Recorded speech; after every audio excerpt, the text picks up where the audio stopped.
Obrigado pela sua disponibilidade para vir falar connosco sobre as suas memórias do jornalismo e dos jornalistas.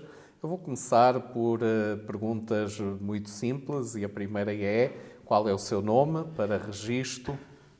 João Lourival da Rocha Oliveira e Silva. E nasceu em que ano? Nasci em 1941, uma data muito próxima. E onde? Em dezembro, no dia 18 de dezembro, em Matosinhos. Em Matosinhos. Bem perto da igreja, E viveu sempre em Matosinhos ou viveu noutros lugares? Com um ano de idade, não me lembro disso, mas sei. O meu pai, que era de Viana do Castelo, a minha mãe era espanhola, filha de portugueses, veio para Portugal na altura da guerra, na altura da Guerra Civil em Espanha, vieram para cá. Embora ele era de cá, os pais da minha mãe, mas o meu pai resolveu voltar a Viana do Castelo e depois, claro, com um ano eu fui até Viana do Castelo, lá numa aldeia próxima, a sul de Viana, que chama-se, era o lugar da Areia, freguesia de Darque. Então fui para lá e estive lá na escola até à terceira classe. À terceira classe, meu pai resolveu outra vez voltar para Matosinhos em busca de melhores condições de vida. Veio para Matosinhos e eu vim também. Depois, claro, a quarta classe já foi em Matosinhos e por aqui fiquei. Pode dizer-nos qual é a sua profissão? A minha profissão agora é reformado, mas a minha profissão base foi bancário. Fiz outras coisas um bocadinho antes, para começar a vida, mas depois foi bancário. Fiz uma carreira desde o 0 até, não aos 80, mas aos 75. Muito bem. E o seu nível de escolaridade?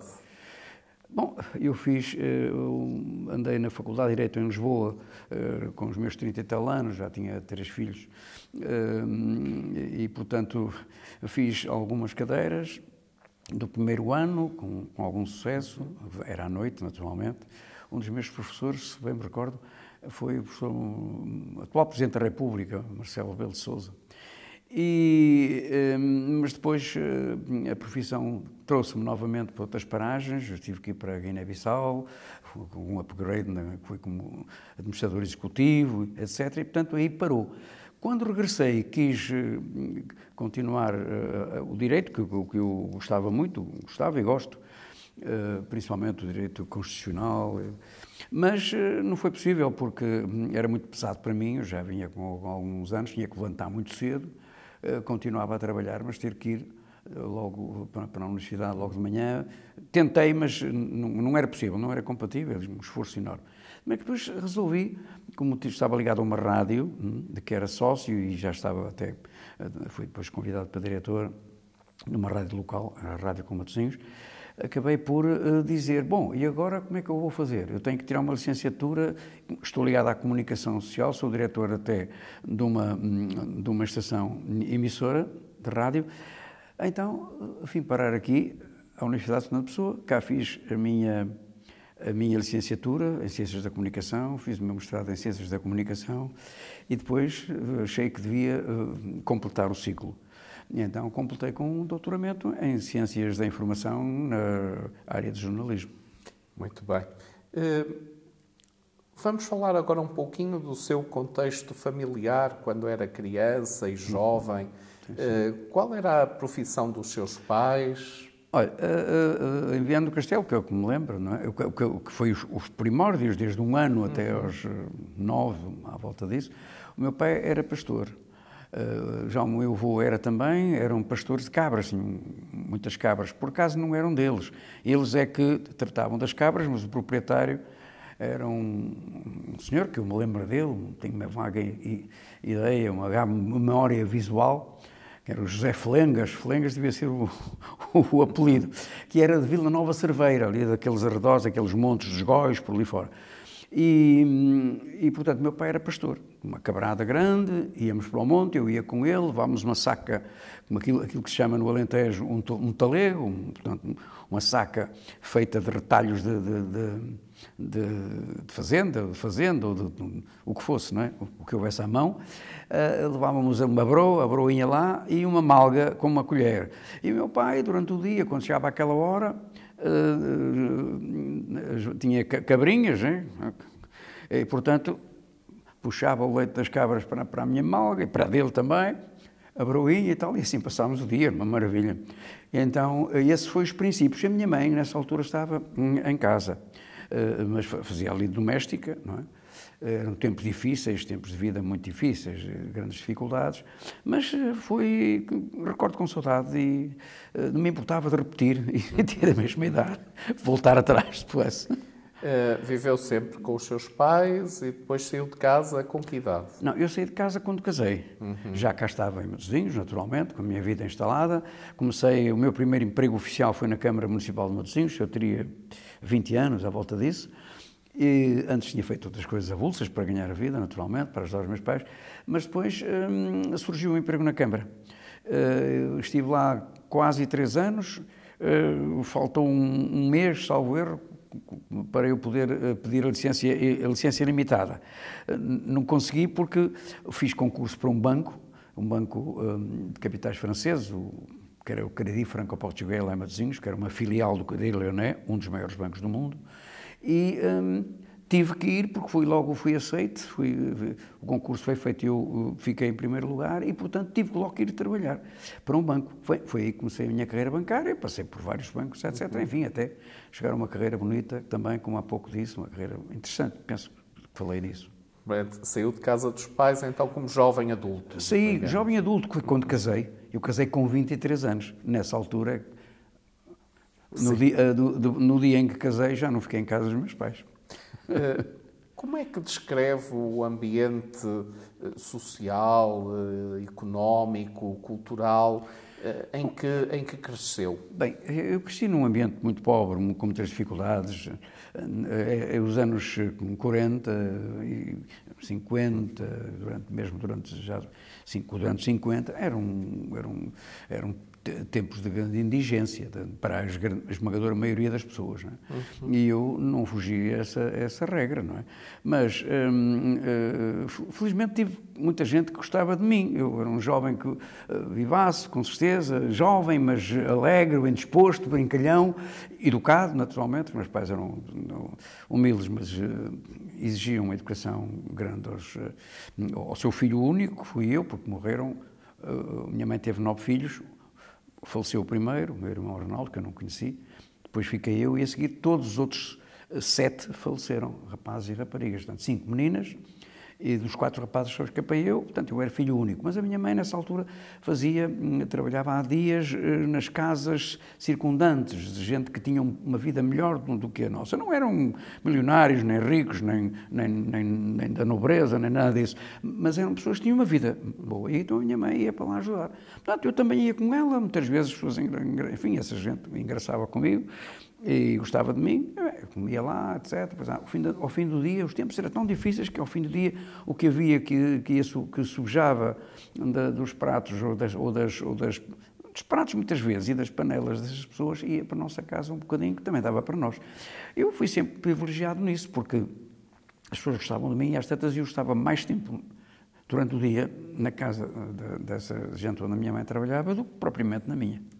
Vamos agora para outra fase da entrevista, em que eu vou solicitar-lhe recordações acerca das notícias. E a minha primeira pergunta é: a sua família interessava-se pelas notícias, por aquilo que acontecia? Bom, a minha mãe tinha alguma formação. Ele tinha vindo com 16 anos de Espanha, como disse, fugida na altura, enfim, das tropas de Franco. O meu pai era pastor, mas era um homem inteligente. Não me recordo deles terem grande acesso a jornais, nem nada disso. Naturalmente que passariam quando passavam nos escaparates, talvez olhassem para ver o que se passava. Acredito que sim.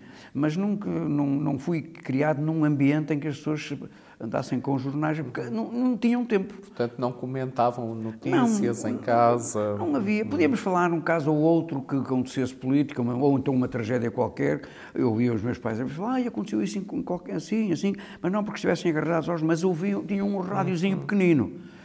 Através do rádio tinham mais informação, com certeza, não é? E lembra-se de que emissoras escutavam? Sim, lembro perfeitamente. Eu ouvia lá os relatos, não é? Os relatos. Eu já tinha, portanto, já quando já estava em Matosinhos, com 10 anos, 11 anos, bom, aí já estava eu, enfim, na escolaridade, então mais adiantada e com outros contactos. Era a emissora nacional. Mas ouviam os jornais de rádio da emissora nacional? Não me recordo das notícias, recordo-me dos relatos de futebol. Relatos de futebol. Exatamente, os relatos de futebol. O meu pai gostava de ouvir o Porto, que era portista, mas eu que tinha em Viana do Castelo sido ligado ao Benfica, fiquei ligado porque o moço que me levava ao cinema e ao futebol, porque na altura era o tempo em que, por exemplo, em Viana do Castelo, íamos ao cinema. E depois ia um miúdo qualquer e à porta havia outros desconhecidos e que diziam, senhor, deixe-me ir consigo. E as pessoas entravam, o cinema mais popular deixava, não é, mas deixa entrar o miúdo e tal. Era muito interessante. E depois ficávamos nas coxias, porque os cinemas estavam a abarrotar. Havia sempre 2, 3 filmes, normalmente de cowboys, não é?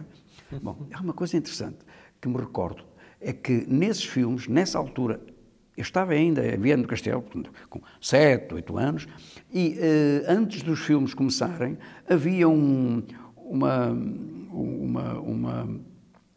uma série de notícias que eles que passavam. Cinejornal. Exato, era o Cinejornal, salvo erro, me lembro bem o nome. E então, jornal português. Jornal português e tal, mas normalmente eram coisas patrióticas. Eram notícias patrióticas de exaltação do próprio regime. Eu, na altura, não entendia bem isso, mas recordo-me disso.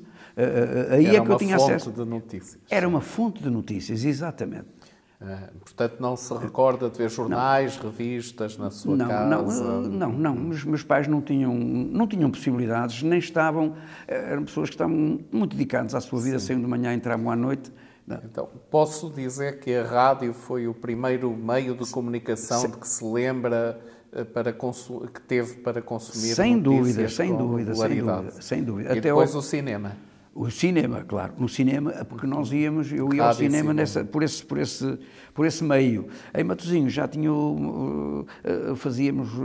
era preciso ir buscar as bobinas à estação de Leixões e havia sempre os miúdos que ajudavam. Os que ajudavam e chegavam a tempo, havia outros interessados. Quando eu chegava a tempo, quando lá chegávamos para entregar no Cine Teatro Constantino Nery, que ainda existe, agora é o Teatro Municipal, o patrão daquilo, o Sr. Sousa, um baixinho, eu nem me recordo dele, que está lá, já lá está, na Terra da Verdade, como se usa dizer-se, e ele dizia, quem foi hoje? Foste tu, anda. Entrava sempre meia dúzia dos miúdos, dos gaiatos que tinham estado a ajudar. E lembro-me perfeitamente disso, era o Cine Notícias, não sei, me lembro como era o título, aparecia sempre o escudo nacional e uma musicazinha e tal. Aí, sim, e o rádio, desde o início, o rádio desde com a emissora nacional, principalmente. E também a Rádio Clube Português, mais tarde. Tinha os radiojornais mais curtos, não Exatamente, é? também. Estamos a falar dos anos 60 já, 50, 60? 50 para 60, muito bem. Na sua juventude, por si, embora não estivessem disponíveis com regularidade na sua casa, lembra-se de ler jornais, revistas? Não, era só mesmo quase o consumo? Não, depois comecei a ver. Quando eu tinha, sei lá, quando eu andava no primeiro ano no colégio, fiz a admissão. Como é que eu fui para lá? Isso é outra história. Não, os pais não tinham hipótese, até resistiram um pouco, mas pronto. Mas eu fui e as pessoas que gostavam de mim, em casas onde a minha mãe trabalhava, estudavam num colégio em Matosinhos, que eram uma senhora chamada Lucília, já morreu, e que era o Colégio da Boa Nova, de Freiras. Ora bem, essas meninas, ao fim de semana, ela e outras, que pertenciam à Conferência de São Vicente de Paulo, iam à minha casa. Eu tinha 13, 12, 13 anos, à volta de 14 no máximo, e elas iam à minha casa, sempre 2 ou 3, levar umas senhas que tinham uma importância em escudos para ajudar a família e outras senhas para ir levantar, por exemplo, 1 quilo de açúcar, ou 1 quilo não sei o quê e tal. Isso faz-me recuar com saudade e alguma emoção a esses tempos, não é? E elas iam lá a casa. Nessa altura, já eu começava a estar mais enfronhado na parte do conhecimento e de acompanhar aquilo que se passava a nível da política local, que praticamente para nós era muito árida, não é? Porque era muito jovem ainda, mas fundamentalmente por causa do desporto. O desporto foi fundamental, porque eu gostava de ver o mundo desportivo, que é um jornal antigo, tal como a Bola, e outros que agora não me recordo, mas eram 2 ou 3 também. Era o mundo desportivo, era a Bola O Record, não. O Record também, Mais talvez tarde. era o mundo desportivo, eram 3, mais tarde talvez um pouco, não estou a precisar. O Norte Desportivo. O Norte Desportivo era aqui, mas este também foi posterior. E realmente o que é que eu procurava? Meus pais não compravam os jornais, não tínhamos dinheiro para isso, mas eu procurava o futebol, que era aquilo que tínhamos mais acesso. Então lia muitos jornais desportivos. Mas no café, nem cá? Os cafés eu na altura não ia muito, ia mais ao Orfeão de Matosinhos, que era miúdo e Orfeão de Matosinhos, e depois para a Aurora da Liberdade, que veio mais tarde, porque a minha mãe insistiu comigo, porque dizia, tu vais ao Orfeão, eles gostam muito de ti, mas o Aurora é que foi fundado pelo teu avô. Eu fui ouvindo aquilo até que de repente, talvez o sangue puxasse, ou curiosidade, e acabei por fazer parte, como ainda hoje faço parte, das 2 instituições. E era aí que lia mais os Lia, jornais? e nas coletividades, lia-se, tinha sempre pelo menos um jornal. E algum jornal de informação geral também se lembra de ler nessa altura? Lembro-me, quase só os o Comércio do Porto era um jornal que se lia muito na altura. O Comércio do Porto, os jornais de Lisboa, eu não tinha acesso a eles, mais tarde tive, não é? Os jornais já acabaram, mas o Jornal Notícias também, começou depois a seguir do Comércio do Porto, foi o Jornal Notícias, depois o 1º de Janeiro, que era muito interessante, que tinha lá até uns aspectos, como é que nós chamamos aquilo? Bom, eu não me recordo. Tinha as figurinhas, aquelas coisas todas que nós víamos, uns cartoons, aquilo não se chamavam cartoons na altura, não é? Foi assim. Televisão, já mais tarde. Televisão mais tarde, quando veio o preto e branco, aí eu já era homenzinho, e recordo-me perfeitamente de ver a televisão e tal, não lembro agora a música, não consigo Costumava lembrar. também ver notícias na Vi, televisão? sim, claro, aí já começava a acompanhar as notícias. E, portanto, nós não tínhamos televisão em casa. RTP. Eu é que ia à coletividade, ou ia ao cafezito, alguns cafés já tinham, televisão. e nós, toda a sociedade que não tinha em casa esses meios, naturalmente, esses luxos, né, ia aos cafés e acabava por ver, lembro-me perfeitamente dos noticiários da RTP, Lembra-se de algum jornalista ou locutor, como se diziam? Eu queria falar neles, mas não...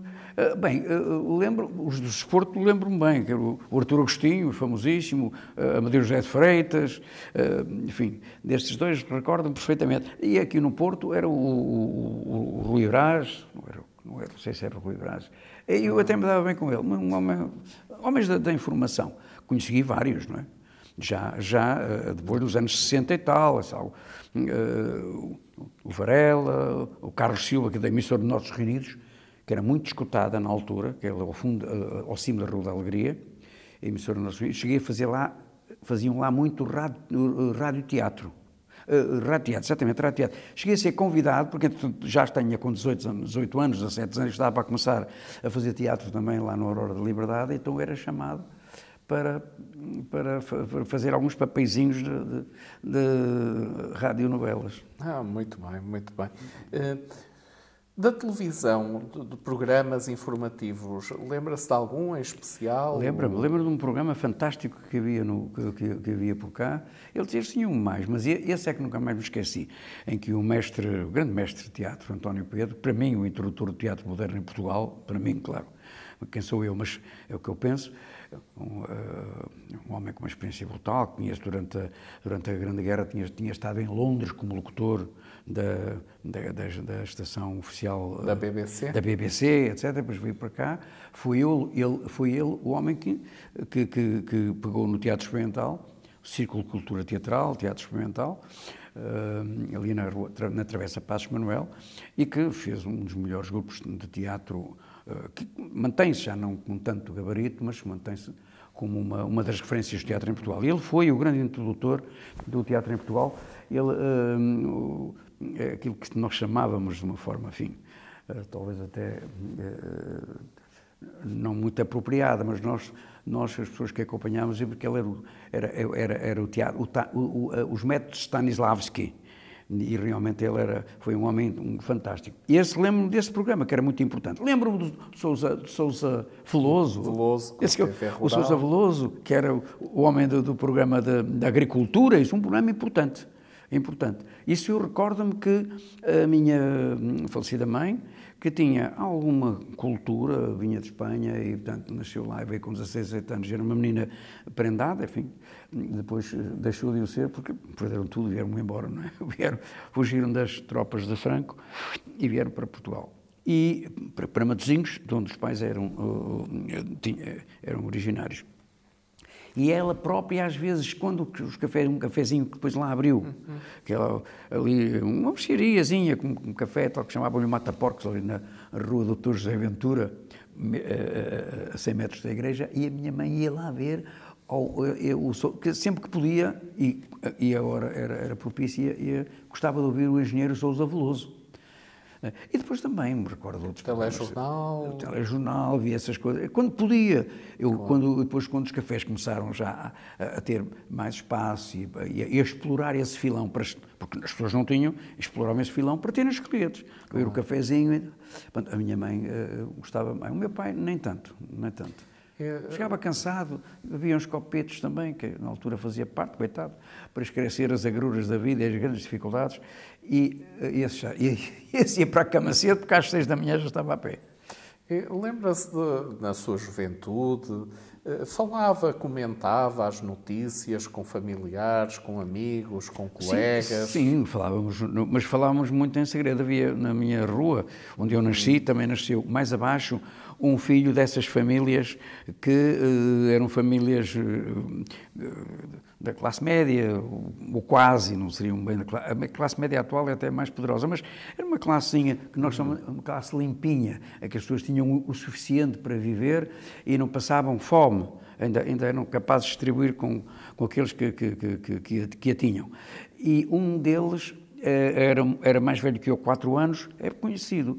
Em Matosinhos, enfim, ele já faleceu há 10 anos, talvez o máximo, um grande amigo meu, que era mais velho que eu, 4 anos, à volta disso, que era o professor Alfredo, depois mais tarde foi professor de Belas Artes, o professor Alfredo Barros, que era dessa família, e que eu andava no Colégio Linis, por humor, há pouco não acabei, por humor dessa sua tia, que disse-me, o João tem que ir a um colégio que está a pôr abriu uma hipótese de abrir 2 alunos que vão para lá estudar de graça. Já era uma forma de marketing, mas este marketing era simpático, não era? O Colégio Linis em Matosinhos já não existe. E foi assim que eu fui para o colégio. E esse Alfredo Barros era bastante do reviralho. Na altura, ou se era do regime, ou então a juventude era contra, normalmente, de uma forma geral, era contra, e eram todos, faziam parte daquelas células clandestinas do Partido Comunista, não é? E ele andava muito regado, e falávamos muito em política. Eu comecei a saber alguma coisa, porque ele com 18 anos, eu com 14, ele falava imenso nisso e já estava a fazer a arrebanhar-me os companheiros para essa ideologia, para fazerem essa luta na clandestinidade. Portanto, fundamentalmente era política, sabe? Política era política, que nós entramos. tudo muito caladinho, normalmente... Comentava as notícias, então... Pô, comentava, dizia, olha, saiu isto assim, fizeram aquilo e tal. Já lia jornais, depois mostrava, vejam lá isto, estou de acordo com isto. E eu comecei também a ganhar um certo gosto e também comecei a ser um bocadinho ativista. Já nos anos 60? Sim, nos anos 60 já. Nos anos 60, 64, 65, já eu tinha... 60 ou antes, um pouco, eu já tinha... Não, foi antes, foi antes disso, porque eu tinha 14, 15, 16 anos. Ora, eu nasci em 41. Portanto, em 60 eu casei com 23 anos, eu casei em 64, 65. Portanto, foi antes, e claro, meteu-nos o vírus uns anos antes, e por aí fora, bom, de tal forma, quando foi 25 de Abril, eu era militante do Partido Comunista, na clandestinidade. Olha... diga-me uma coisa, costumava, quando entrou na sua idade adulta, já lia com regularidade jornais e revistas? Sim, claro. Recordo-me, havia várias... Eu não te falei uma coisa importante. Em miúdo, eu tive acesso a duas, não sei se lhe chamamos jornais, não eram revistas, era o Mosquito. De banda desenhada. O Mosquito, da banda desenhada. O Mosquito e o Mundo de Aventuras, que era uma espécie, era maior, tinha, por exemplo... Ainda é da minha juventude. É da sua também, mas o senhor é um bocado mais novo que eu. Sim. Portanto, mas eu fui... E o Cavaleiro Andante? O Cavaleiro Andante, eu apanhei isso tudo. O professor Jorge Pedro apanhou isso mais tarde, apanhou isso 10 anos ou 15, no mínimo, depois de mim, não é? Ou mais. Exatamente. Portanto, lia o Jornal do Comércio do Porto, o 1º de Janeiro... E a parte de cultura também, porque havia uma revista que era, nessa altura, muito conhecida, chamada A Plateia. Plateia. Mas eu já tinha aí 20 anos. A Plateia falava de teatro, de cinema e de música. Curiosamente, eu acabei mais tarde de ter um grupo musical que na altura foi muito importante em Portugal, foi considerado dos melhores grupos musicais em Portugal, modéstia à parte, mas é verdade, sem falsa modéstia, naturalmente. E, os Titãs. E a Plateia chegou a trazer na primeira na capa, os Titãs e umas grandes parangonas lá por dentro e tal, mas já foi mais tarde, mas eu já conhecia a Plateia quando eu era mais jovem. E continuava na sua idade adulta a ler jornais e revistas essencialmente nas coletividades ou já comprava? Sim. Não, também já comprava, depois mais tarde, depois quando diariamente? Já trabalhava na Câmara, ganhava o meu ordenado, depois se fui para o banco, já comprava aquilo que me agradava. Lembra-se de algum jornal ou revista que comprasse com regularidade nesse tempo? A memória numa revista propriamente dita não recordo, mas jornais comprava, quer matutinos, quer vespertinos, porque entretanto depois havia o Diário de Lisboa, eu era um fã do Diário de Lisboa, depois apareceu a Capital, isso eram vespertinos, não é? Os matutinos eram os Jornal Notícias, fundamentalmente, era mais atual, eu achava mais atual que o Comércio do Porto, que era mais antigo, mas... E outros jornais, e quando estava em Lisboa, já depois com 25, 26 anos, que ia com frequência a Lisboa, porque trabalhava no banco, e às vezes tinha que lá ir, acabei por lá até ficar depois uma série de anos. Nessa altura já comprava o Século, o tempo do Século, o Diário da Manhã, que no fundo acabou depois da Revolução de Abril, aguentou-se pouco tempo. A Época foi a sucessora exatamente. do Diário da Manhã. E recordo, os jornais que apareceram e desapareceram. Onde é que os lia? Lia-os em casa ou no transportes coletivos, nos cafés? Quando viajava de transportes coletivos, nessa altura de transporte coletivo, naturalmente comprava e depois ia lendo no caminho, não é? Depois chegava a casa e a minha mulher, falecida, que já faleceu, vai fazer 10 anos, a Fátima, também tinha uma grande curiosidade e li e gostava até que eu lhe levasse revistas, mas eu, francamente, havia várias revistas, nem todas me agradavam. Aquilo que tivesse a ver com caridadezinha, tal, eu não gostava daquilo, não me dizia nada e até, não digo que desprezava, mas não me interessava. Mas havia revistas que não me recordo agora, que eu comprava também, naturalmente, mas não me lembro agora. Claro. Lembro mais dos jornais. Os jornais é que eu comprava mais. Como jovem adulto, lembra-se de que se escutava rádio? Em que circunstâncias se escutava rádio? Olha, eu vou-lhe contar, eu como jovem adulto, eu escutava rádio na clandestinidade. porque eu estava em casa a ouvir, queria ouvir aquilo, o Rádio Moscou, não fala a verdade, era assim uma coisa desse género. Havia uma emissão que era do regime, e depois havia aquilo que vinha de Moscou na altura, que era nós gostávamos de ouvir o que vinha de lá de fora. Porque cá dentro nós queríamos saber, não sabíamos se era verdade, porque aquilo... E confiava na Rádio Moscou? Na altura, eu não sei se confiava, era a única forma de nós abordarmos e sabermos coisas que aqui não sabíamos. Agora, algumas delas podiam ser, como tudo é na política, muitas vezes são preparadas para preparar determinado tipo de espíritos, determinado tipo de é uma propaganda, não é? Bom, mas era da noite, mas depois havia outras coisas. Recordo-me que tinha muita... eu gostava muito do Zeca Afonso. O Zeca Afonso já existia, claro. Eu gostava muito de ouvir o Zeca Afonso e os cantores revolucionários, antes de 25 de Abril, isto é, alguns anos antes. E então, à noite, toca de sintonizar o rádio, ver se apanhámos alguma coisa no estrangeiro para dar.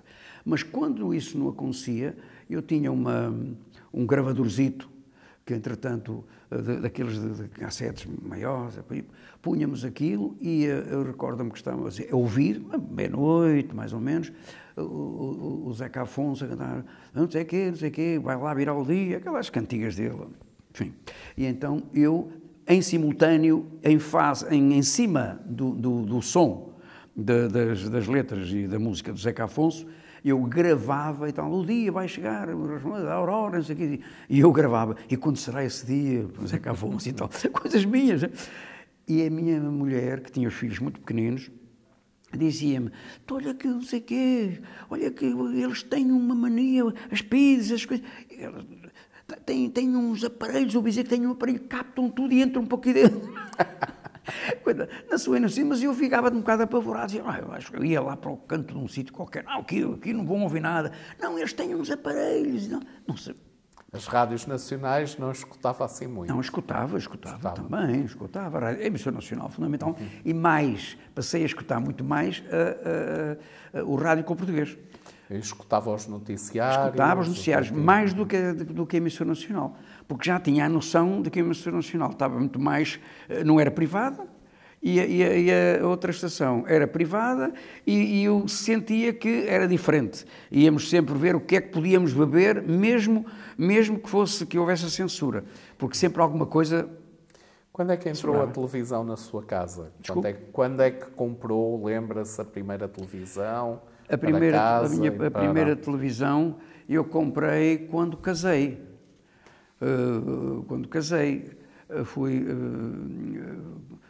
Comprei... Não, antes de casar. Eu já estava a trabalhar na Câmara, foi antes de casar. Eu casei depois, exatamente quando ganhava pouco, e só quando fui para o banco, passado quase 3 anos, aí é que comecei a ganhar mais. Passei a ganhar 2.200 escudos por mês. E o outro só ganhava 1.500, ora pagava 700 de aluguer de casa, quase que não ficava nada, não é? Aquilo era tudo contado, e o livro da loja, da mercearia, eu e a minha mulher, que era aquilo ao milímetro, eu fazia-se com ela porque depois não chegava, não é? E comprei uma televisãozinha, pagava, salvo erro, 25 tostões na altura, 2 escudos e 50 centavos, uma moedinha pequenina, assim prateada, por mês, para pagar, paguei qualquer coisa à entrada, e depois comprei essa televisão numa firma que já não existe, que era a Eletromar em Matosinhos, cujo proprietário era um homem de grande relevância em Matosinhos, um homem conhecido, um homem bom, que enfim, faleceu há pouco tempo, que era o Zé Mota. Chamávamos-lhe José Mota, Mota Carol. Portanto, já havia bastante televisão em casa, inclusive telejornais. Sim, aí já víamos tudo. A partir no final dos anos 60. Claro. Eu casei em 65 ou 66. Nessa altura, quando saí de casa dos meus pais, já estávamos instalados, eu e a minha mulher, tínhamos uma casinha melhor, eu já ganhava mais, e aí acompanhávamos, enfim, tudo aquilo que eram notícias, etc. Levava o jornal para casa. Diga-me uma coisa, agora, já passados estes anos todos, a forma como consumiu notícias mudou ao longo dos anos? E é capaz de me dizer em que é que mudou? Assim, eu sei lá, olha, claro que com o passar dos anos e com a abertura, com a abertura que eu tive para a aptidão ao conhecimento, eu obviamente que tinha que acompanhar, e fui digamos, preocupando muito mais com saber o que se passava, o que se deixava passar. Comecei a ler jornais que já abordavam mais profundamente, principalmente depois do 25 de Abril, não é? Porque antes tinha a censura, era mais complicado. Eu também, como estava ligado ao teatro, muito jovem me liguei ao teatro, comecei a fazer muitas... o próprio teatro me fez muito desenvolver o meu intelecto, não é? Nós tivemos, nos anos 60, os concursos de arte dramática do SNI, eu fazia parte do corpo cénico, era um jovem que tinha jeito para aquilo, o Aurora da Liberdade concorria a nível nacional, porque foi o Secretariado Nacional da Informação no tempo do anterior regime, que o promoveu, foi muito interessante, já tenho elogiado isso, foi muito importante para o desenvolvimento do teatro em Portugal, teatro amador, não é? Nem tudo era mau, isso foi muito bom. E nós íamos a Lisboa, eu ganhei prémios e não sei o quê, e portanto eu comecei a ter mais conhecimento. Esse conhecimento levou-me a abordar publicações sobre teatro, sobre cultura geral, etc. Portanto, fundamentalmente nessa área. Mas continuou, portanto, a ver televisão, a escutar rádio... Sim, isso era o cotidiano, era uma novidade, revistas. E cada vez se desenvolvia mais. E quando veio a internet, isso mudou alguma coisa? Para mim foi importante, foi muito importante, embora para mim era uma matéria tão árida que eu, por exemplo, para poder mexer com com os e-mails e aquelas coisas, começar a fazer isso, vi-me aflito. Tive quem me ensinasse a fazer essas coisas todas. Não, o Beabá. Era uma pessoa que estava comigo no teatro que me ensinou. E hoje em dia, como é que acompanha as notícias? Que meios é que usa com mais regularidade? Agora está completamente transformado. Não é? Claro, desde logo, o maior veículo continua a ser a televisão, à noite. Eu perco há várias horas, 3, 4 horas à noite. Por isso é que eu, agora como estou reformado, normalmente adormeço tarde. Chego a casa cedo, né? Quando saio, chego a casa cedo, mas depois é os noticiários, um zapping também para ver quem é que me agrada mais, quem está a conversar, quem é que não sei, qual é o tema, etc, etc. E depois também, obviamente, depois o telemóvel, este desenvolvimento todo cibernético que nos dá acesso a tudo, em todo o mundo, num instante. E depois interesso-me não só por as coisas que se passam neste país, mas também porque vai por esse mundo fora. Estamos, aliás, agora num período bastante conturbado, que não sabemos o que é que vai dar, em diferentes formas de encarar e governar o mundo, não é? Portanto, se acompanho isso, penso eu, como toda a gente, não é? Ainda compra jornais ou revistas em papel, hoje em dia? Bem, é interessante, é raro. É raro porque a quantidade de informação que recebemos através da internet é de tal ordem que quase que eu gosto do papel, gosto de ler, gosto de sentir o papel. Os livros, principalmente, mais até que os jornais. Mas o acesso instantâneo que temos, discamos e não sei o quê, se tivermos internet, estamos sempre em contacto com tudo aquilo que se passa em todo o mundo. Claro que isso tem vantagens e algumas desvantagens, mas isso não é... Ainda costuma ouvir notícias pela rádio ao longo do dia? Sim, isso quando estou no carro. Quando está no carro. Quando o carro está sempre ligado. E, portanto, ouço constantemente. Tem alguma emissora em que... na parte musical, a outra... Mas para notícias? Para notícias, propriamente dito. Eu gosto de ouvir a TSF, mas mais a emissora nacional. Mais a radiodifusão... Agora é RDP, RDP, exatamente. Ainda sou um homem do antigamente ainda. mas nessas coisas. Considero-me uma pessoa atualizada e fresca de memória. Diga-me uma coisa, podcasts já... Não, eu aprendi os podcasts, o que eram os podcasts aqui na universidade. Olha, o senhor foi um dos professores que me falou muito sobre isso, e o Ricardo Jorge Pinto também. São ambos muito ligados à comunicação e, portanto, foi aqui que eu... e outros professores, mas estou a falar vocês dois, que nessa área foi convosco que eu aprendi muito a importância dos podcasts.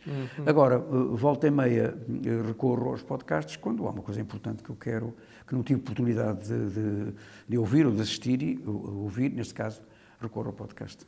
Muito bem. Disse-me há pouco que via muita televisão, portanto ainda costuma ver televisão diariamente, sim. os telejornais, em alguma emissora, em várias emissoras, nos canais por cabo? Os canais por cabo, bem, na televisão, sim, fundamentalmente as emissoras, eu uso mais o canal por cabo, porque tenho esse acesso a isso, quer no telemóvel, porque tenho internet móvel, e também em casa como é a comunidade, porque é um ecrã grande e portanto, normalmente eu acompanho praticamente todas as estações por cabo. Desculpe. De informação. De informação, mas gosto mais procuro a RTP3, a SIC Notícias. Muitas vezes faço o zapping, mas é conforme os temas estejam a ser tratados e conforme as pessoas que lá estejam a comentar. Para mim, como para toda a gente, nós temos mais, acreditamos mais, ou temos mais credibilidade em alguns dos comentadores do que noutros, não é? Evidentemente.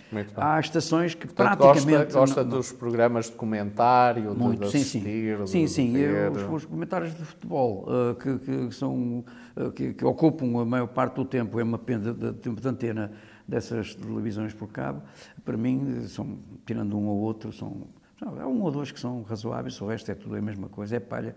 E política, também gosta de política? Sim, eu gosto imenso de política, já fiz política também, enfim, a um nível sossegado aqui do meu contubérnio, aqui de Matosinhense, mas gosto, claro, é uma paixão também, claro. Disse-me que consumia também notícias na internet, procura ir diretamente aos sites dos meios jornalísticos, ou é mais ou vai às notícias que lhe chegam pelas redes sociais? Como é que é esse seu consumo? As notícias que me regam, se eu tiver dúvidas quanto a elas, não é? E não sou de cá, também, por exemplo, recorro ao Brasil, por exemplo, à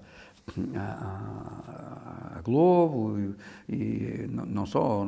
Mas vai aos meios, aos sites dos meios. Procuro os meios quando tenho dúvidas. E não pelas redes, mas também consome notícias pelas redes sociais? Também vou, quando é necessário, vou a ver. E normalmente vou até procurar se aquilo que estou a ver, ou a ler, ou ouvir, se é verdadeiro, ou se são verdades, são fake news, não é? Também recebe algum daqueles boletins diários que os meios jornalísticos enviam por e-mail? Não.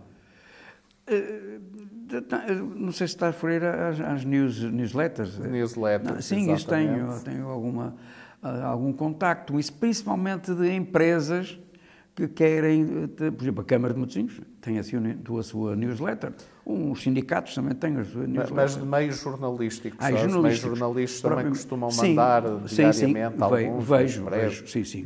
Quando me desperta a curiosidade, para me informar, para ficar mais esclarecido, claro. E recorda-se de alguma notícia que lhe tenha deixado alguma impressão mais forte ao longo da sua vida? Uma ou várias? Tantas as notícias. Infelizmente são bastantes aquelas que me deixam mais chocado. As notícias de grandes desastres, grandes problemas, desastres em que muita gente mal desaparece. Aquela que mais me chocou foi quando um avião que, já não me recordo, caiu na neve, para um país distante, não me lembro agora. No Chile, que as pessoas... Não, foi em que depois as pessoas, para sobreviver, tiveram que... Canibalizar. Foi num avião, acho que da Força Aérea Chilena. Canabilizar, exatamente. Os mortos. Essa foi a que mais me chocou. Mas entendi, chocou-me, enfim, pela natureza do acontecimento, mas compreendendo perfeitamente que entre mortos e feridos alguém tem que escapar. Claro. Se era preciso para sobreviver, por que não? E agora um outro desafio. Alguma das notícias que recebeu ao longo da sua vida mudou esta mesma vida, a sua vida? Alguma das notícias? Professor, eu não posso... Tanta coisa mudou a minha vida. Sabe o que é que mudou a minha vida mais? Foi o comportamento, foi aquilo que muitas vezes não esperamos dos outros. A solidariedade, a compreensão e a ajuda. E isso aconteceu-me em várias fases da minha vida. Na primeira, naquela mais difícil, nos momentos de fome, miséria, etc., em que havia sempre alguém que tinha um coração tão grande, tão magnânimo, muitas vezes surgia de onde menos se esperava. E daquelas pessoas que pareciam altamente bondosas e caridosas, às vezes isso não acontecia. Agora, isto não é propriamente uma notícia, é uma constatação, não sei a que ponto é que... Muito bem. Se calhar não estou a responder ao que diz, mas é um problema emocional também da minha parte. Não há problema. Diga-me, agora vamos novamente ao antes do 25 de Abril, ao Estado Novo. Já me falou que consumia jornais desportivos, jornais de informação geral, gostava de escutar a emissora nacional, mas também às escondidas rádios como a Rádio Moscovo. Exatamente.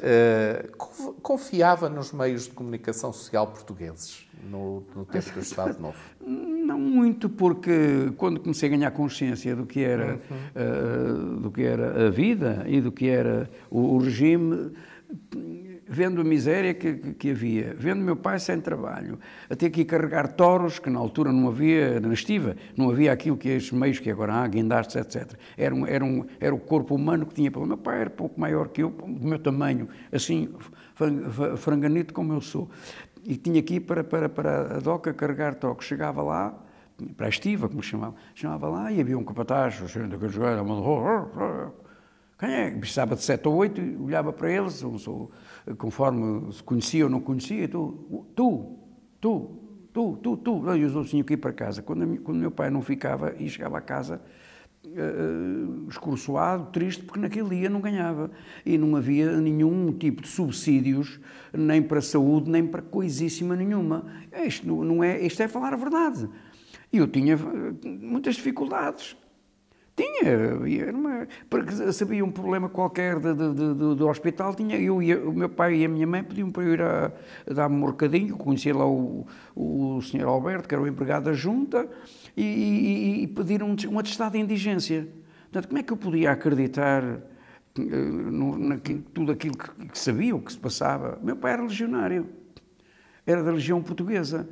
Porque, quando era jovem, era de Viana do Castelo, e para ir trabalhar para uma fábrica de madeiras, o dono disse: tu vens para aqui trabalhar, mas tens que ir para a Legião Portuguesa. E ele foi logo, não é? E ficou. Mas não podia, o regime não me dava credibilidade. Eu não sabia praticamente nada de política. Sabia que aquilo que eu ouvia falar e que eu via não me agradava. Eu preferia ouvir o de lá de fora, contraditório, não é? Tinha consciência de que as notícias eram censuradas? Sim, claro, eu tinha, até porque mais tarde com o teatro eu cheguei a ter peças, era no Aurora da Liberdade, as peças vinham da censura e eram com um lápis. Eu tenho lá, por acaso, um original desse tempo. Olha, acha que a censura afetou de alguma maneira a forma como foi acompanhando as notícias e os acontecimentos? Eu acho que sim, como ajuizou sobre os acontecimentos? Eu sentia que o que é censurado perde autenticidade, ou é conduzido para um determinado caminho. Quer dizer, só há um caminho, não há mais. Como é que podíamos ter essa credibilidade? Pois, por isso é que nós depois acabávamos por jovens, nos juntávamos, enfim, para ter, de noite, conversarmos nas portas, na rua, se estávamos 3 ou 4, quando saíamos, por exemplo, íamos até ao Orfeão, ver televisão e tal, depois morámos na mesma rua, 3 ou 4, Alfredo Barros era um deles, que foi vereador da Câmara da Cultura de Matosinhos, depois mais tarde, etc. E juntámos 3 ou 4, às vezes havia polícias na rua. Agora a gente não os vê. E dizem que isso faz muita falta. Acredito que sim. Mas naquela altura aparecia um em cada canto. E diz: que estão aqui a fazer? à minha porta, à porta do meu amigo, ali numa área de 100 metros. O que é que estão aqui a fazer? Não, viemos agora, estamos aqui a conversar, fumar um cigarrito. E tal, circular, não pode. Quer dizer, isto deixa marcas, desconfiança e desejo de que isto se altere e que nós possamos fazer não aquilo que não devemos fazer, não é para a libertinagem, mas para a liberdade. Mas falava, ainda que fosse em segredo, digamos assim, comentava as notícias com os seus colegas, com os seus amigos. Nós tínhamos que comentar as notícias, porque falava-se, dizia, não, havia lá, olha, se bem no jornal assim, não sei o quê, principalmente em altura de eleições, então isso era muito falado. E lembra-se de alguma vez de ter queixado daquilo que lia, daquilo que ouvia, daquilo que via na comunicação social aos seus colegas? Nós víamos, olha, já viste isto aqui no jornal? Já viste aquela coisa que saiu, não sei o quê, que vai ser, não sei o quê, que vão fazer aquilo, vão fazer aquilo outro. Isso não é verdade. E não sei o que mais. Quer dizer, em detalhe, eu não sei se é que eram críticas naturalmente de caráter social, a coisas que não se podiam, que eram cortadas, por exemplo, se a pessoa, sobre indigência, sobre a fome, sobre não sei o quê, tudo isso desaparecia. E depois havia aquelas notícias que mais nos irritavam nessa altura, já era um homenzinho, eram aquelas ações do Movimento Nacional Feminino, aquelas jantaradas, para angria para os pobrezinhos, coitadinhos. E, isso...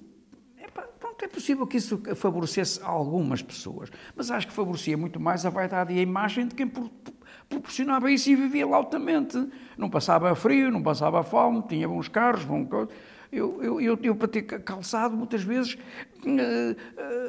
o calçado era de colegas meus que me davam, que tinham o pé maior que eu, era mais pequenino, e a minha mãe tinha que me pôr à frente uma série de jornais velhos para o pé, não sei o quê. E depois eu ia a qualquer lado e dizia, até me chamava, lá vem o menino com a bota das 7 léguas, porque era maior que o meu pé. E era assim, eu lembro-me disto. Mas isso não me constrange nada. Eu tenho orgulho do tempo, não do tempo que vivi por culpa talvez a miséria, a fome. Agora, era só para alguns, ou para muitos, era para a maioria das pessoas, e eu não posso esquecer isso. Recorda-se nesse tempo, no tempo do Estado Novo, de ler, de ouvir, de ver notícias sobre a guerra colonial?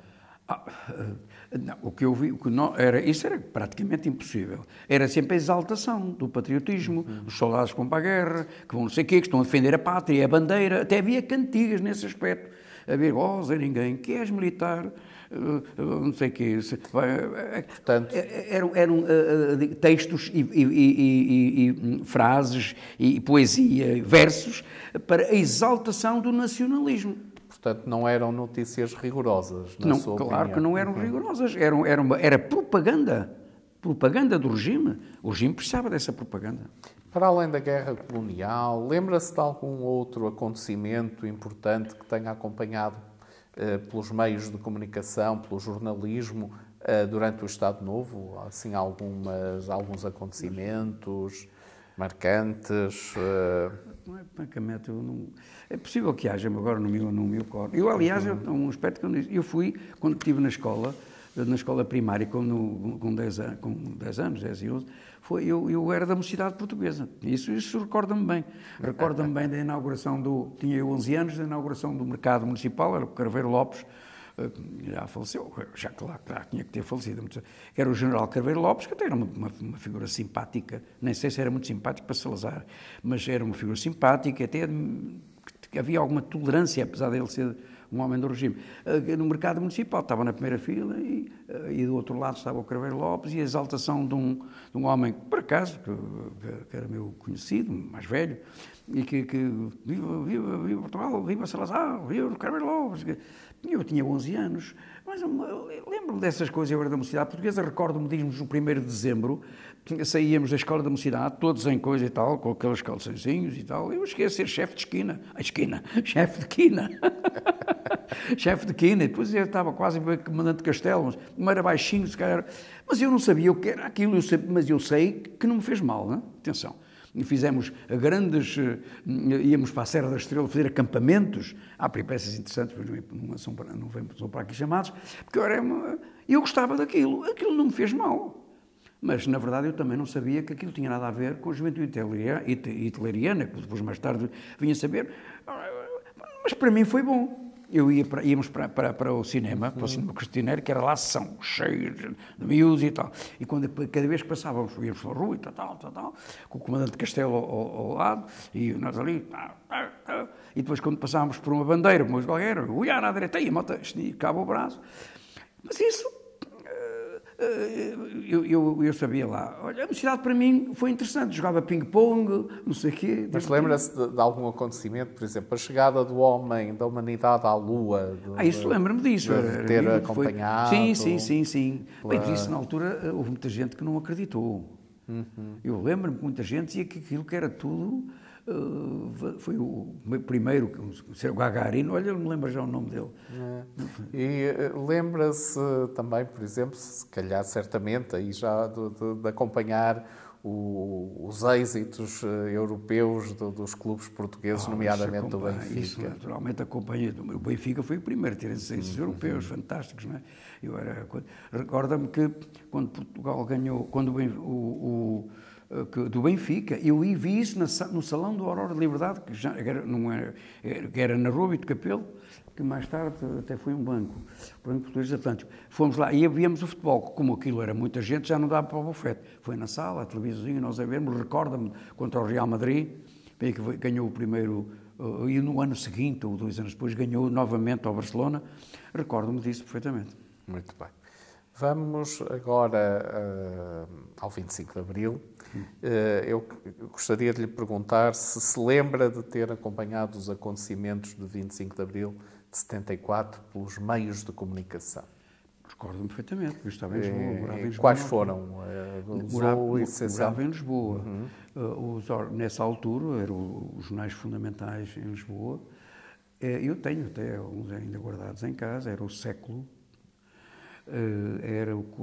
Ainda existia o Diário da Manhã, não sei se ele se pronunciou sobre isso, mas que era o Século, era o Diário da Manhã, e já lhe falei nos vespertinos, era o Diário de Lisboa, que era muito importante, e havia outro que não me recordo agora o nome, a Época. Já te falei há pouco também. A Época sucedeu ao Diário da Manhã. Então foi a seguir. Que eram os jornais da União Nacional. Da União Nacional. Era a seguir. O Diário da Manhã ficou logo ali abafado e apareceu a Época. Não sei se antes ou depois, não me lembro. E, portanto, acompanhei isso completamente. Aliás, acompanhei a própria Revolução, andei lá feito coisa, fui logo para a porta de... Como é que soube das notícias? Pela rádio? Eu soube de uma forma de notícias. Foi por uma vizinha. Eu de manhã...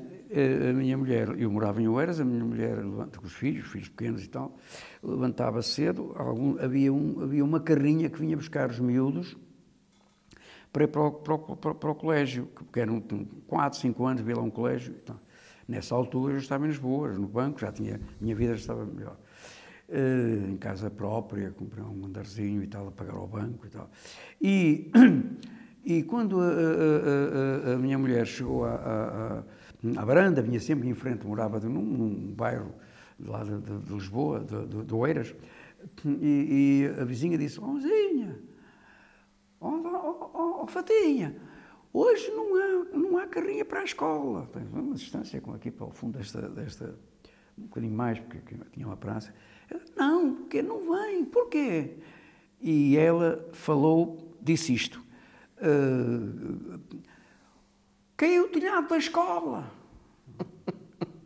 Não teve coragem, teve medo de dizer houve uma revolução. Portanto, ela já tinha ouvido em casa o rádio. Liga o rádio que está tudo a falar sobre isso da escola. Ela foi logo ao rádio e só ouvia aquelas coisas, e aquelas notícias pelo meio. E a Fátima lembra-se de que emissora é que eu escutou? Era a Rádio Clube Português. Ouvíamos mais a Rádio Clube Português. Então, o que é que acontece? Que tinha sido ocupada, não é? Então, o que acontece? E ele disse: João, ainda é cedo, porque eu saí um bocadinho mais tarde, metia-me no carro, mas eu fui. Eu disse: não, eu tenho que ir trabalhar. Meti-me no carro e fui para Lisboa. E lá que passei, via que havia muito menos carros, que eram de Oeiras para Lisboa, pela Marginal, que era sempre difícil. Cheguei lá no instante. Quando cheguei, então, depois estacionei o carro, fui para o banco tinha as portas da frente já encerradas, e tínhamos só a parte de trás, que aquilo era na Rua Augusta, o que estava... E da parte de trás da Rua Augusta, eu não me lembro agora como o nome, conheço aquilo bem, mas não me recordo agora o nome, havia a porta de trás. Nós entramos, tinha aquilo entreaberto e dizer, não dá ninguém, hoje não vamos trabalhar. Tal. Mas eu entrei, eu trabalhava diretamente, era promotor comercial, eu trabalhava com o diretor do banco, e fui, e depois a seguir era a balbúrdia, e via a balbúrdia na rua, balbúrdia no bom sentido, não é? A Revolução. E ficámos ali, claro, que começaram logo a fazer piquetes de não sei o quê, não sei o que mais, e eu, que era um indivíduo, mas eu fiquei contente com aquilo, fiquei feliz. E leu os jornais nesse dia? Claro, tudo, bem, isso, eu comprei muitos, eu penso que tenho em minha casa, guardados, todos aqueles que esse dia e todos os dias a seguir, os jornais e revistas, comprei aquilo tudo. Muito bem. E após o 25 de Abril, lembra-se de ter ouvido, ou lido, ou visto notícias sobre os acontecimentos seguintes? Sim, lembra-se de quais acontecimentos? De toda a natureza, tudo aquilo que acontecia. Tudo aquilo que acontecia. O jornalismo, nessa altura, foi um jornalismo vivo, porque ali não havia censura. E, portanto, eles transmitiam e escreviam e fotografavam aquilo que queriam. Portanto, foi importantíssimo, porque para nós foi uma realidade completamente desconhecida. A gente só via aquelas parangonazinhas e os homens de fato e gravata, os homens do regime e tal, tudo muito rígido, tudo muito não sei o quê, muito camuflado. Não, isso foi um estouro absoluto, foi uma coisa fantástica.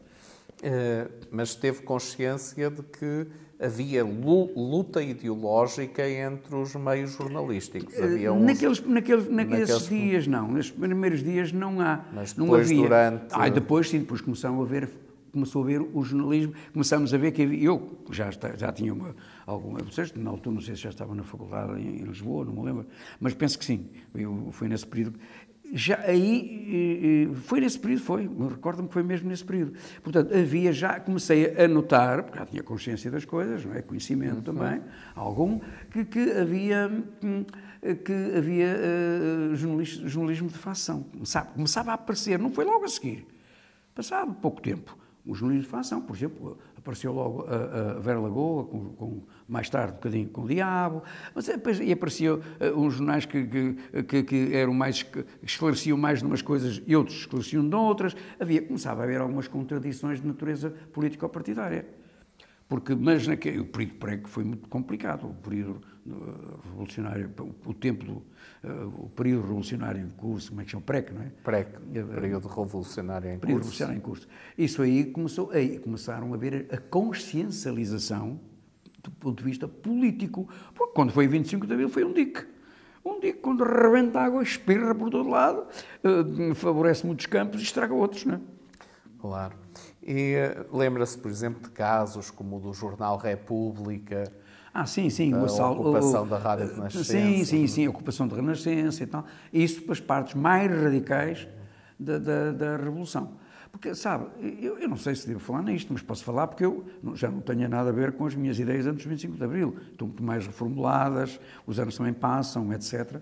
E estou mais moderado, aliás, quando somos mais jovens, ou por um lado ou por outro, somos mais revolucionários. Depois ficamos mais moderados, mais conscientes das coisas. Eu não sei até que ponto é que esse período, repara, um partido que está há 50 anos na clandestinidade, que tem militantes mortos, que não sei o quê, que foge, que estão não sei o quê, que não se conhecem, famílias separadas.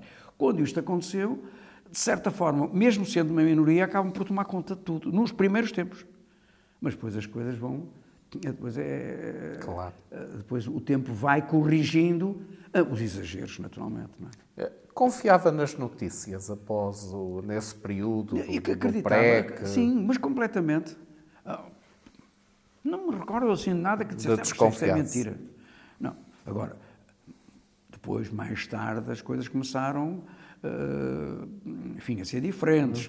Não havia uma censura havia uma comissão de censura, mas havia possivelmente internamente e nos próprios jornais, em conformidade com aqueles que os possuíam, que comandavam, etc., os próprios jornais, havia possivelmente algumas influências no sentido de isto não sai, isto sai. Muito bem. E acompanhou notícias como a chegada dos retornados do Sim, ultramar? acompanhei isso, acompanhei bastante. Como é que se lembra dessas notícias? As notícias, pronto, eu acho que eram notícias normais, que chegava mais uma coisa retornados, ficaram sem isto, sem aquilo, e agora depois eram alojados em determinados sítios, isso era motivo de notícia, uns eram em as câmaras municipais, faziam casas de madeira para os receber, as pessoas vinham realmente, muitas delas, tinham perdido tudo que tinham, tiveram que fugir.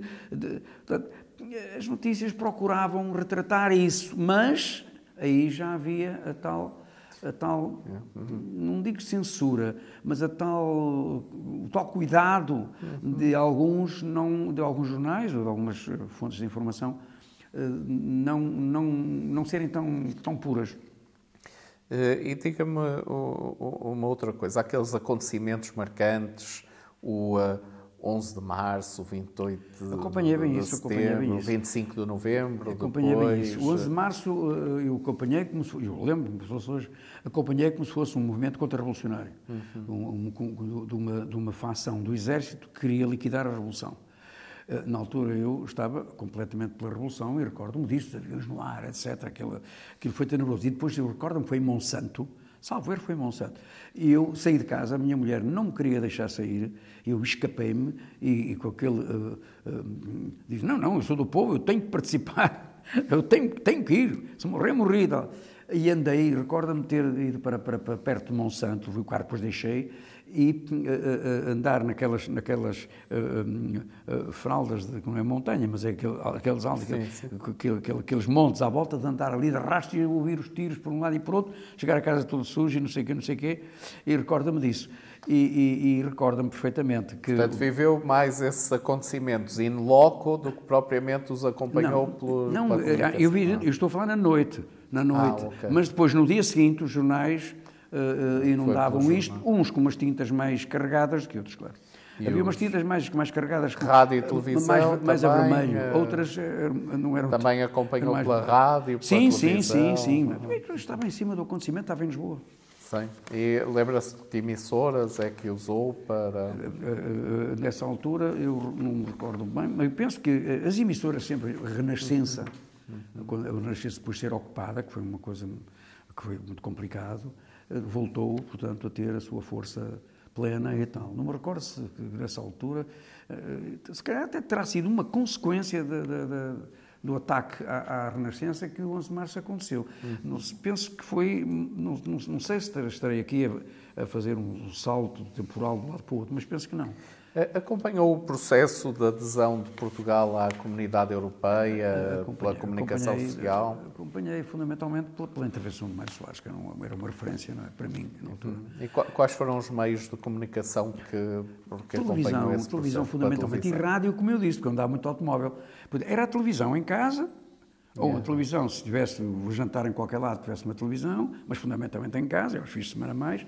E quando ia no carro, que andava imenso de carro, não é? Através dos jornais e revistas, nem tanto. Também, mas... Essencialmente rádio e televisão. Essencialmente rádio e televisão, mas lia os jornais, porque quando chegava ao banco, eu tinha lá, no meu local de trabalho, um jornal ou outro, e passava-se os olhos, não é? Mas não... Portanto, após o 25 de Abril, digamos assim, em liberdade, ao longo de todos os anos, comentava as notícias. Sim, comentava, porque eu muitas vezes, nessa altura, eu já estava a fazer, eu saía do banco e muitas vezes ia direto para o Teatro de Campolide, o Grupo Teatro de Campolide, que eu sempre gostei de teatro, e estava a fazer, que agora é o Teatro de Almada. E eu, na altura, também fui um dos fundadores, colaborador, para fundar o Teatro de Almada.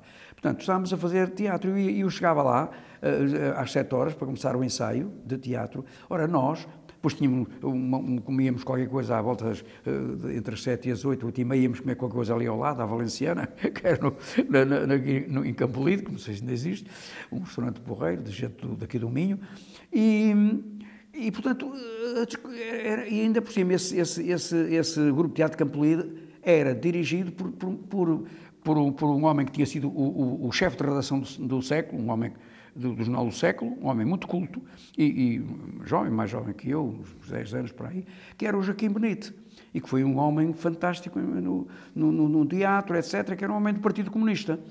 Ora bem, e, portanto, aquele grupo tinha... E nós passámos a vida a falar sobre isso, porque a maior parte daqueles meus companheiros eram todos militantes do Partido Comunista, também os atores jovens, não é?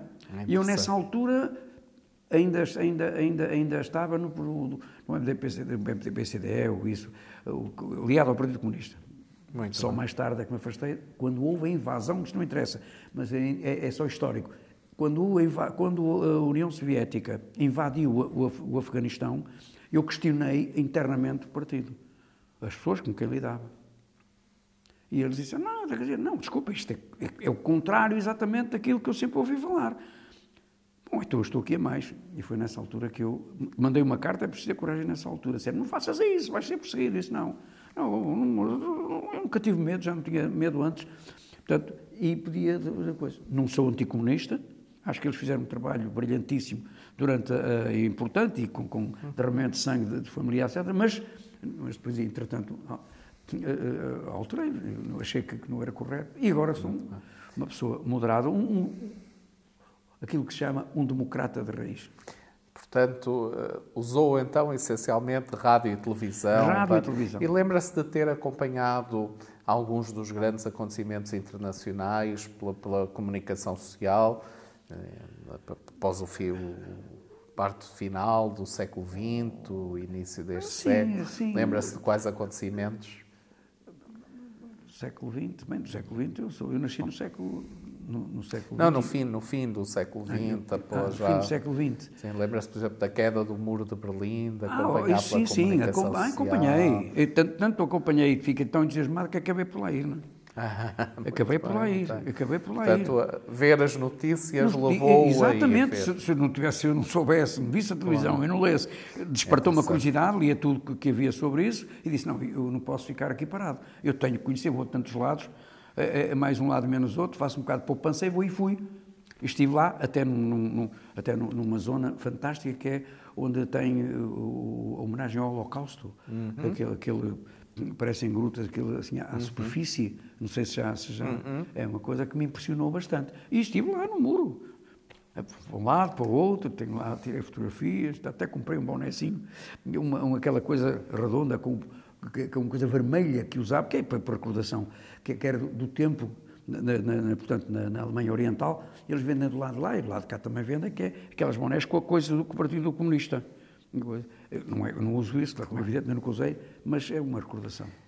Lembra-se de outros acontecimentos que tenha acompanhado pela comunicação social, o 11 de setembro, a Guerra do Golfo? Acompanhei tudo isso. Tudo. Televisão, sobretudo pela televisão. Eu estava ali, no meu tempo, claro, que por onde é que eu podia acompanhar. Bem, depois deslocava-me pessoalmente quando podia, mas nem sempre era possível. Claro. Mas se não fosse a comunicação social, se não fossem os jornais, se não fosse a rádio, se não fosse a televisão... Mas essencialmente televisão. E depois rádio. A televisão, sim. A rádio era as notícias. As notícias no percurso. A televisão eram as imagens. E os jornais também. Mas, porque eu todos os dias, quando estava em Lisboa, lia, eu quase sempre lia grande parte do jornal e de alguns artigos de opinião no Diário de Lisboa. Porque eu conhecia gente lá, estou a ver se me lembrava agora, convivi com algumas dessas pessoas. Muito bem. Já faleceram. Então pode dizer-se que, ou melhor, pergunto-lhe, qual terá sido então televisão, rádio, imprensa, agora a internet, qual foi o meio destes meios, qual foi o meio que considera que mais o marcou ao longo da sua vida? Olha, antes do 25 de Abril era o Diário de Lisboa. A imprensa, portanto. Diário de Lisboa. Até porque eu fazia, na altura, estava a começar a fazer jornalismo. Mas o jornalismo, enfim, sem conhecimento, sem ter estado era tarimba, porque também... E comecei a fazer jornalismo desportivo. E quando estava em Lisboa, o Diário de Lisboa, que tinha também lia a República, mas mais o Diário de Lisboa. A República numa fase, lembro-me até do diretor, que não sei o que já... Mas o Diário de Lisboa, eu gostava muito do Diário de Lisboa. Lembra-se depois daquilo que aconteceu à República. Sim, sei, o assalto à República, lembro-me disso tudo. E até cheguei a ir lá, e aqui fomos cá em cima a ver, assim, lá em cima, naquela... Não me lembro a zona, como é que chama? Aquela zona, eu vivi lá 20 anos, agora não me recordo tudo. Mas o Diário de Lisboa era o meu jornal favorito, até porque também eles às vezes contratavam para ir fazer jogos de futebol, aqueles resumozinhos. E eu às vezes também ia. Depois, quando tinha lá um amigo meu, que era um dos... que me fazia, queres ir fazer isto? E eu ia. Portanto, mas era o jornal que eu gostava. Tinha lá alguma série, não me lembro agora dos nomes deles, mas neste momento está-me a escapar. Mas eu achava que era um jornal magnífico. Um jornal magnífico. Muito bem. Agora, de uma forma mais genérica, acha que as notícias que consumiu ao longo do tempo influenciaram a maneira como compreendeu os acontecimentos, como os percepcionou? Sim, com certeza, sem dúvida. Daí eu ter feito a distinção, comecei a verificar que havia uma distinção de umas notícias para as outras, que eram influenciados eram jornais de facção, de certa modo. Tinham pessoas que eram de facção, desta facção ou daquela.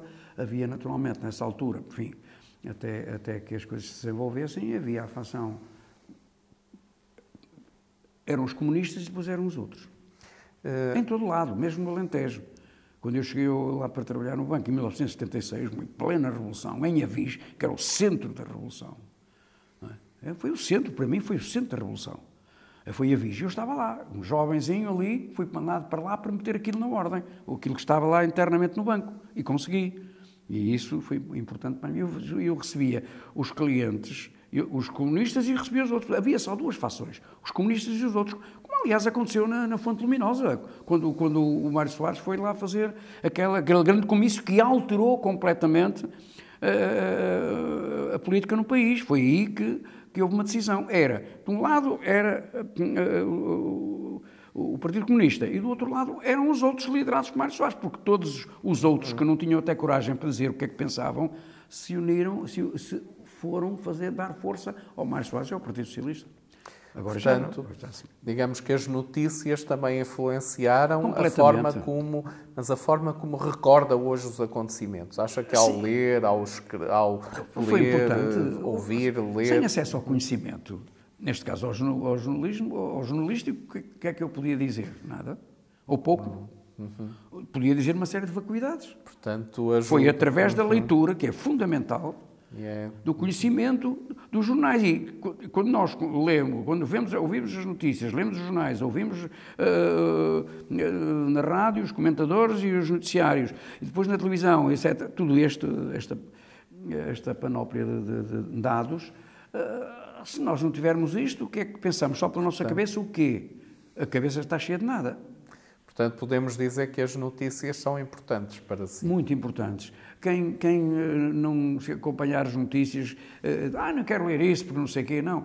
Eu costumo dizer que é como os livros, até na parte política. Eu li o Mein Kampf e li todos os outros livros que não têm a ver com o Mein Kampf. Li porquê? Porque sou nazi? Não. Mas porque era importante, como li as obras escolhidas de Lenin. Portanto, o conhecimento é fundamental. É importante acompanhar o que se passa pelo meio de comunicação. E para nós próprios depois fazermos a nossa ideia e confrontarmos as situações e os jornais são fundamentais. O jornalismo é fundamental. Há um benefício para as pessoas e para a sociedade pelo consumo. Completo. Não é necessário, nem toda a gente pode ir para a universidade estudar o jornalismo, mas acompanhar o jornalismo e beber no jornalismo das fontes corretas aquilo que se passa no mundo, no seu pequeno mundo, no jornalismo de proximidade, que é importantíssimo. Eu estou um bocado ligado a isso também, como sabe, devido à rádio. quando tinha a rádio, era importantíssimo. Eu procurava sempre as notícias e os colaboradores que tinha comigo, que faziam essa área de jornalismo, vejam bem, dentro daqui da nossa região, do nosso concelho, onde é que há notícia. Porque não é só nós aqui dizemos que se passa em Lisboa, aqui e lá, não. O jornalismo de proximidade é fundamental. Para mim, aprendi isso aqui nos bancos da universidade. Muito bem. Lê as notícias partilhadas por amigos ou pessoas que eventualmente siga nas redes sociais? Ou mesmo lê as notícias que os meios jornalísticos publicam nas redes sociais? Isto é, as redes sociais são uma porta de entrada para si, para as notícias? São também. As redes sociais, com todos os defeitos que lhe possam apontar, foram importantíssimos para a democratização,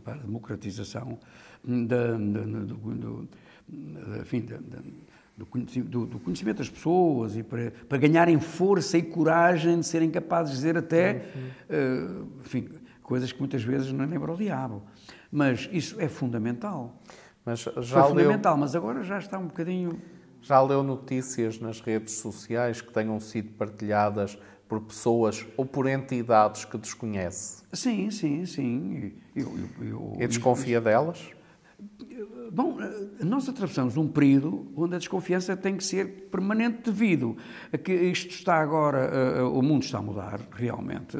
Não sei se é a nova ordem mundial, que querem que passe de um lado para o que o poder saia de um lado para o outro, estas fake news, não sei agora o que é que vai acontecer com a inteligência artificial. Estamos a ver o que está a acontecer em países que nós tínhamos acima de qualquer suspeita, aqui bem próximo e recentemente que até teve atos eleitorais, que nós conhecemos, o chamado o país que mais força tem no mundo, mais importância tem, e portanto isto está difícil. Portanto, agora quase que, até pego no meu telemóvel e vejo uma coisa qualquer e digo, vou ver se vou confirmar. Porque não sei se realmente a fonte é aquela ou se aquilo é uma notícia falsa. Portanto, tenho que recorrer... Tem consciência de que as redes sociais, ou que nas redes sociais há muita falsidade? Não, tenho uma consciência absoluta e triste. Por isso é que eu tenho agora muitíssimo mais cuidado que tinha há meses de anos nas redes sociais. Muito bem. Então, comparando então aquilo que se passava no passado, digamos assim, e aquilo que se passa hoje, quais são as principais diferenças então que nota no consumo de notícias? Bom, antigamente as notícias... Antes e depois do 25 de Abril, não é? Uhum. Antes, não. Então. Ao longo do tempo, digamos assim, não é propriamente antes e depois do 25 de Abril. Agora, no passado... Bom, nós agora temos muito mais acesso e é muito mais fácil aceder às notícias, porque a evolução foi de tal ordem, principalmente por causa da internet, não é? Fundamentalmente a internet, que veio abrir a possibilidade de todos nós recorrermos àquilo que quisermos e, portanto, agora, nesta fase, eu acho que estamos numa altura perigosa. Como é que vê o acesso dos jovens às notícias hoje? Eu não sei, os jovens... Eu vejo pelos meus netos, eu não acho que eles tenham, que se preocupem muito com um determinado tipo de notícias. Eles gostam mais de algumas aplicações que também, ao fundo, também se ligam com realidades que são novas realidades, etc. Mas já fogem muito do tradicional. Não estou a ver os meus netos a verem, não sei, em casos raros, estarem a ler notícias políticas e não sei o quê.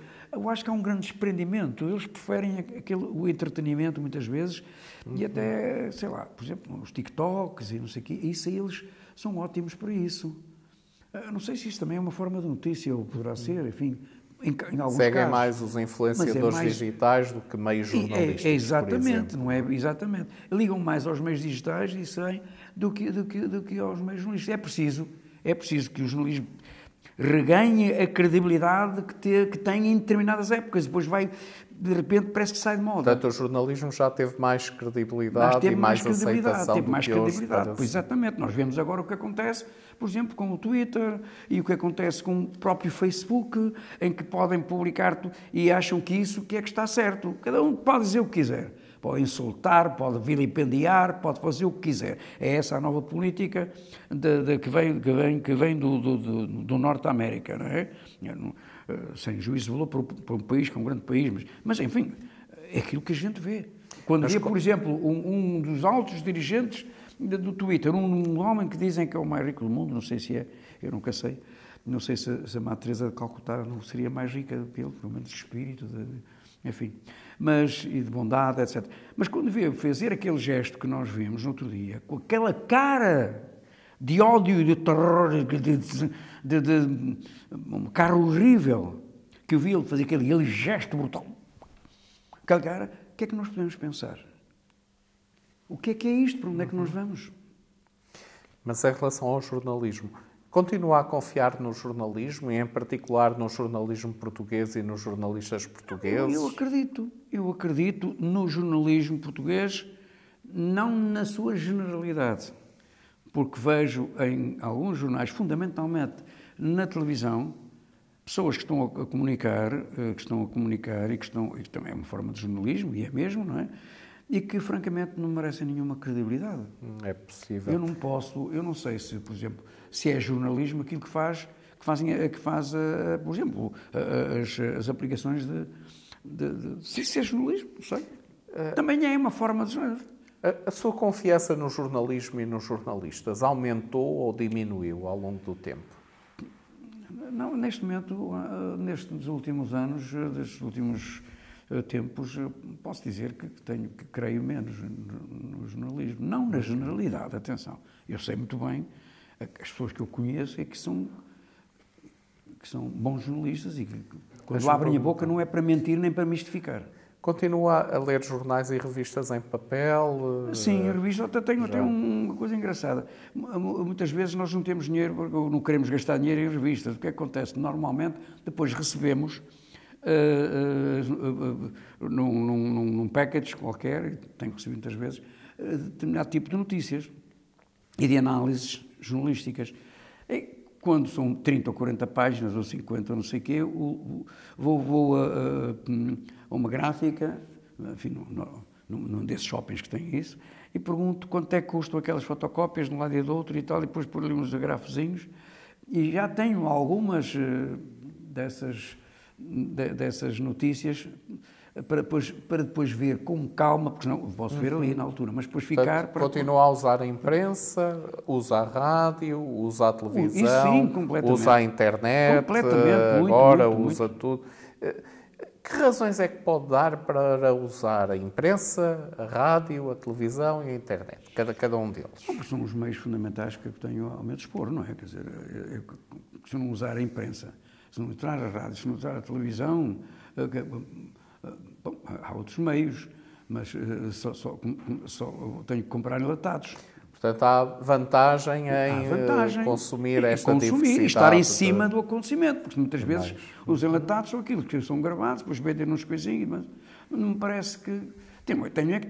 Tenho sempre muito cuidado, mesmo quando discuto ou quando falam comigo qualquer coisa, digo qual é a fonte.